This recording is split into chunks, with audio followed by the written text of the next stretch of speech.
Assalamualaikum warahmatullahi wabarakatuh. Alhamdulillahilladzi khalaqal insana fi ahsani taqwim. Summa radadnahu asfala safilin illa alladhina amanu wa 'amilus shalihat. Asyhadu an la ilaha illallah wahdahu la syarikalah wa asyhadu anna Muhammadan abduhu wa rasuluh sallallahu alaihi wasallam alladzi la nabiyya ba'dah. Allahumma fassalli wa sallim wa barik ala hadzal nabiyil karim wa ala alihi wa ashabihi ajma'in. Faqala Allah ta'ala fil Qur'anil Karim, a'udzu billahi minasy syaithanir rajim.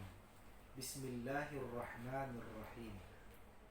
ولا تصعر خدك للناس ولا تمشي في الأرض مرحا إن الله لا يحب كل مختال فخور وقصد في مشيك واغضض من صوتك إن أنكر الأصوات لصوت الحمير.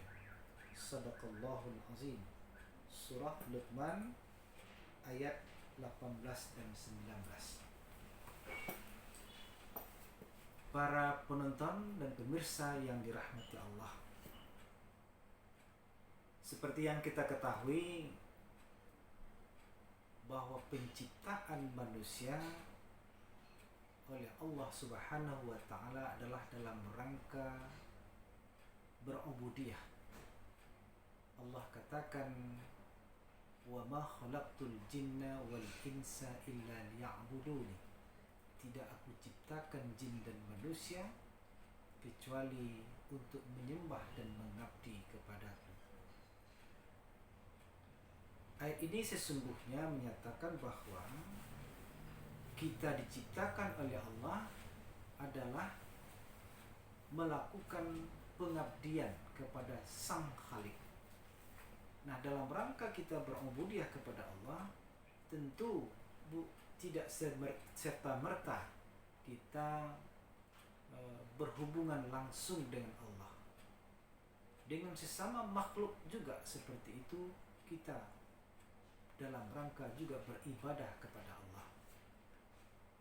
Nah, di dalam tataran kehidupan kita sesama umat manusia atau dengan makhluk Allah yang lain, apakah itu binatang atau tumbuh-tumbuhan, maka itu diatur dalam kehidupan kita sesuai dengan tuntunan Al-Quran.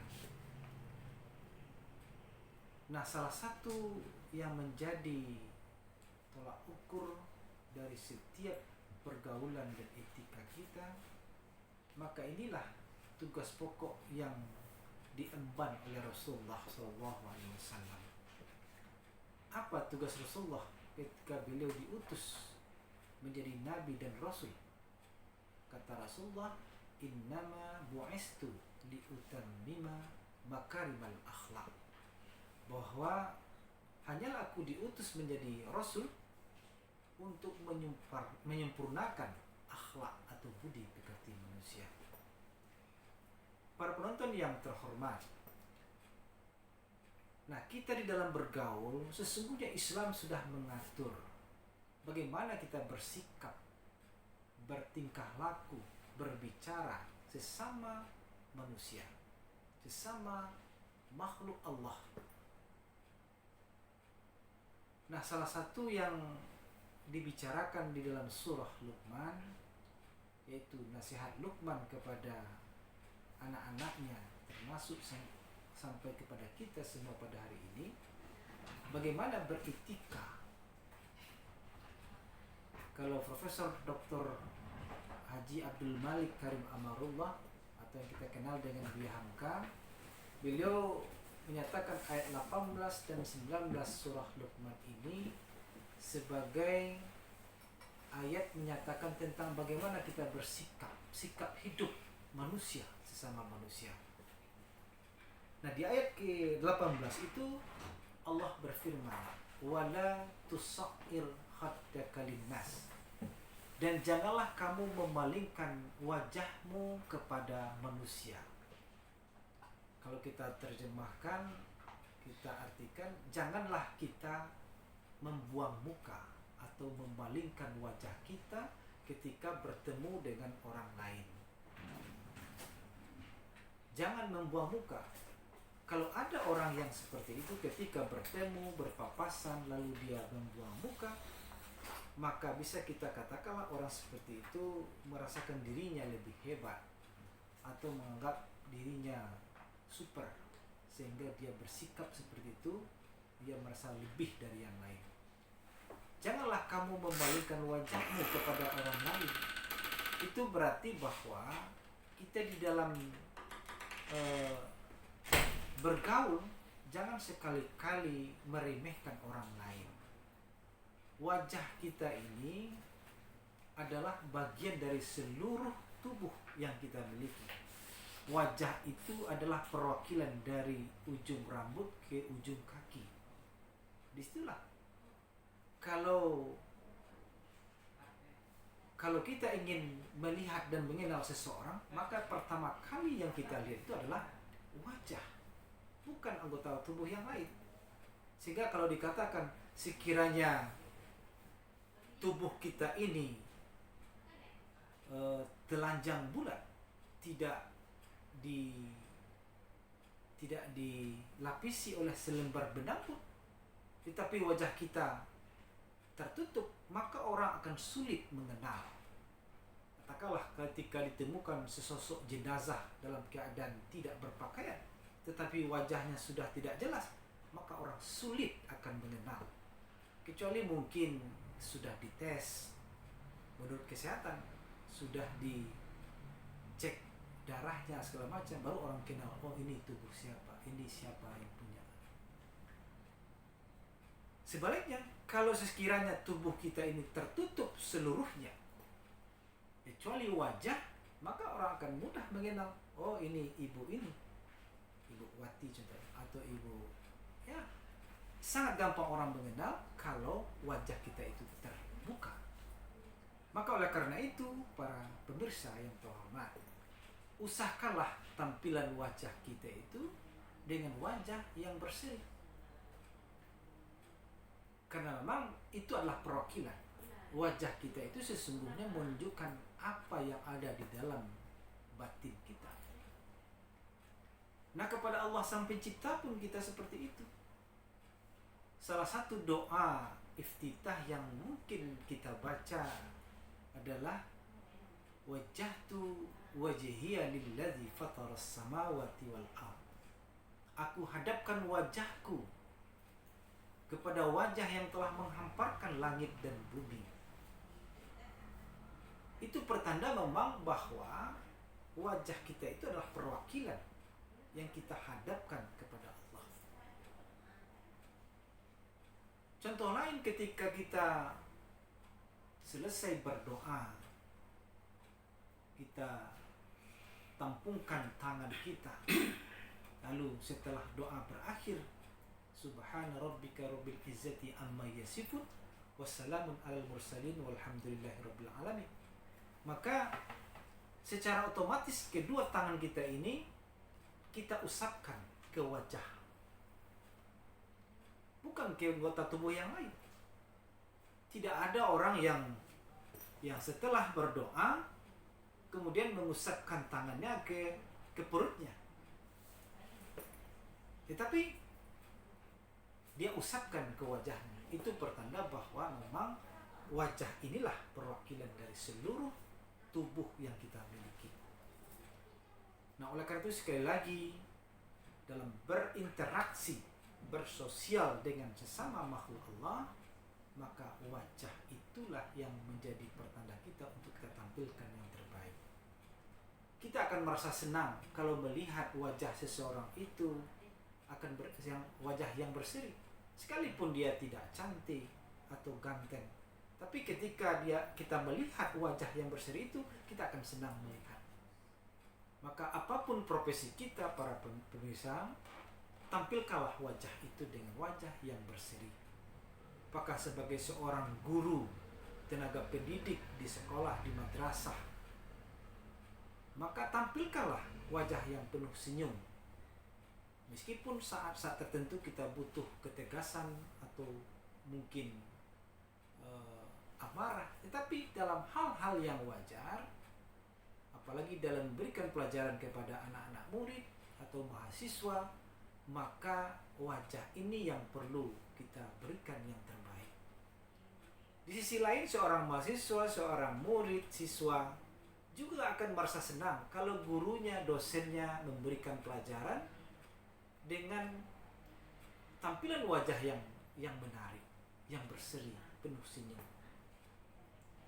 Nah, kalaupun sulit pelajaran itu ketika melihat gurunya atau dosennya sudah berwajah berseri seperti itu, mudah-mudahan pelajaran yang sulit itu bisa diatasi dengan sebaik-baiknya. Termasuk juga ketika kita menjadi seorang tenaga medis, seorang dokter kah, seorang perawat, maka tampilan wajah itu sangat menentukan bagi seorang pasien. Kalau tenaga medis itu memberikan wajah yang simpatik, belum lagi berobat, pasien sudah berangsur kesehatannya itu bisa bertambah. Tapi sebaliknya, sekiranya dokternya cemberut, marah-marah segala macam, maka jangankan sehat, mungkin ketika sudah datang di rumah sakit, di puskesmas atau tempat dia berobat, jangankan sehat, justru malah bertambah penyakitnya. Termasuk juga ketika kita berprofesi sebagai seorang dai, seorang mubaligh, ini juga perlu menjadi perhatian. Jangan ada di antara mubaligh atau para dai yang suka memancing emosi jamaahnya, bahkan menyakiti perasaan jamaahnya. Nah, kalau ini yang terjadi, tentu apa yang disampaikan dari materi dakwahnya akan sulit diterima oleh jamaah. Para penonton yang terhormat, ini diberikan nasihat oleh Luqman kepada kita agar kita dalam berinteraksi sangat menentukan wajah itu pertama kali.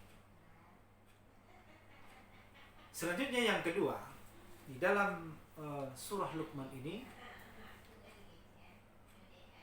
Allah berfirman, "Wala tamshi fil ardi marha." Dan janganlah kamu berjalan di muka bumi ini dalam keadaan sombong atau angkuh. Kalau kita ingin melihat etika, akhlak atau moral seseorang, itu bisa kita lihat dari cara dia berjalan atau dari cara dia mempergunakan jalan. Itu akan terlihat. Apakah seseorang yang berjalan sesuai dengan kondisi yang ada itu bisa mempertimbangkan orang lain, apalagi ketika dia mempergunakan kendaraan.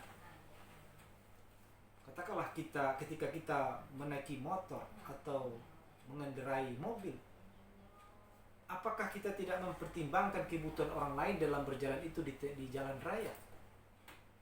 Ini menjadi perhatian. Kadang kita enak sendiri. Kenapa? Karena kita tidak merasakan apa yang dirasakan orang lain. Ketika kita naik mobil hari hujan, terus ada jalannya itu becek, apakah kita juga harus berjalan kencang di situ sementara ada orang di samping jalan di badan jalan itu? Nah, ini termasuklah etika di situ. Nah, termasuk juga ketika kita berada di perempatan jalan, di traffic light, ada lampu merah, hijau, kuning di situ. Nah, kalau kita langsung menerobos lampu merah, maka itu akan terlihat bagaimana etika seseorang. Dia tidak hanya membuat orang susah, tapi dirinya juga seperti itu, bisa saja menjadi korban. Nah, oleh karena itu, dalam berjalan, dalam mempergunakan jalan, itu akan terlihat etika seseorang. Ada orang yang tidak sabar dalam mempergunakan kendaraan di waktu berjalan. Nah, ini termasuklah bagian dari etika dan akhlak yang mesti kita praktekkan di dalam kehidupan sehari-hari. Yang ketiga, para pendengar atau para penonton yang berbahagia, waghdud min sautik. Di ayat ke-19 itu Allah katakan, sederhanakanlah ketika berbicara. Kita di dalam berkehidupan sesama manusia itu tentu kita punya teman, punya sahabat.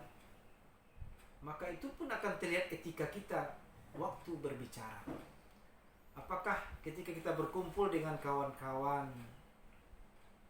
kita berbicara lebih dominan dari yang lain? Apakah kita tidak memberikan kesempatan kepada orang lain untuk berbicara sehingga hanya kita saja yang lebih banyak berkomunikasi? Tentu ini menjadi pertimbangan kita. Ketika kita ditanya oleh orang lain, mungkin pertanyaan sederhana, bagaimana kabarnya Bapak atau Ibu? Artinya orang yang bertanya kepada kita itu ada rasa pedulinya. Dia peduli dengan kehidupan kita. Ya, dia tanya kabar kita, dia tanya keadaan kita, dia tanya di mana kita tinggal, bagaimana anak-anak, bagaimana usaha. Itu pertanda bahwa mereka peduli dengan kondisi kita. Maka ketika orang lain bertanya tentang hal yang seperti itu terhadap diri kita, maka kita sesungguhnya harus berpikir, kita pun harus balik bertanya kepada orang yang menanyakan kita itu. Maka tidak jarang kita temukan para penonton bahwa ada orang yang suka menginformasikan tentang kehidupan pribadinya saja, sehingga dia tidak peduli kepada orang lain, dia tidak mau tahu, dia tidak bertanya, padahal orang lain sudah menanyakan dirinya. Nah, ini menjadi salah satu renungan bagi kita di dalam bergaul dan beretika. Dan apapun yang kita bicarakan, sesungguhnya itu harus kita pikirkan terlebih dahulu. Apakah apa yang kita bicarakan ini membuat orang akan sakit hati, membuat orang akan tersinggung, atau sebaliknya? Makanya kata Rasulullah, fakir qabla an taqul, berfikirlah kamu sebelum berbicara. Dan ini tidak hanya didukung oleh status seseorang, apakah pendidikannya tinggi, ekonominya mapan, dia punya pangkat jabatan. Karena tidak jarang juga kita lihat betapapun tinggi pendidikan seseorang, tapi etika dia berbicara membuat orang tersinggung, membuat orang marah. Padahal dia dari kalangan berpendidikan, dia orang berpunya, bahkan dia punya kedudukan yang bagus di tengah masyarakat. Maka ini tidak jarang terjadi kalau seseorang tidak memahami bagaimana dia beretika di dalam berbicara. Nah, inilah yang dipesankan oleh Rasulullah. Beliau diutus menjadi Rasul adalah dalam rangka memperbaiki akhlak manusia itu. Maka tidak heran sampai hari ini kita lihat, apalagi dengan kemajuan teknologi, dengan media-media sosial, orang tidak lagi berpikir untuk masalah etika dalam berkomunikasi. Katakanlah membuat tulisan, membuat komentar yang sangat tidak mendidik. Inilah yang dipesankan oleh Rasulullah itu, bahwa kita mesti berpikir dulu baru berbicara, bukan menyelesaikan setelah pembicaraan. Siapapun kita, apapun profesi kita, maka jelas ini adalah mengandung nilai-nilai yang kita pedomani dari Al-Quran dan Sunnah Rasulullah. Jangan sikap dan perbuatan kita membuat orang sakit hati sehingga orang benci kepada kita. Nah, oleh karena itu, mari kita terus belajar sehingga kita bisa praktekkan untuk kehidupan kita sehari-hari di dalam beretika dan berakhlak sesama manusia. Sangat sederhana apa yang kami sampaikan ini, tapi justru dalam pengamalannya jarang orang yang bisa mempraktekannya. Dari hal yang sederhana mungkin dalam rumah tangga kita masing-masing, antara suami dengan istri atau sebaliknya, antara orang tua dengan anak-anaknya, antara kita sesama tetangga. Ini perlu kita praktekkan dalam kehidupan sehari-hari. Oleh karena itu para pemirsa, para penonton yang dirahmati Allah, kita bermohon kepada Allah untuk diberikan kemampuan dan kekuatan untuk bisa bersosialisasi, berinteraksi dengan orang lain dengan memegang nilai-nilai etika itu. Satu orang musuh terlalu banyak dibandingkan dengan kawan lebih dari 1.000 orang. Kalaupun kita banyak teman, tapi ada musuh kita, itu sulit kita untuk bersosialisasi, berinteraksi. Makanya carilah kawan dan sahabat sebanyak-banyaknya melalui etika dan nasihat yang disampaikan oleh Luqmanul Hakim kepada kita ini sangat berharga sekali. Mudah-mudahan Allah berikan kekuatan kepada kita semua sehingga kita menjadi pribadi-pribadi yang banyak disenangi orang lain dengan catatan tetap mengacu kepada Al-Quran dan sunnah Rasulullah. Mudah-mudahan bermanfaat. Terima kasih dan mohon maaf. Wassalamualaikum warahmatullahi wabarakatuh.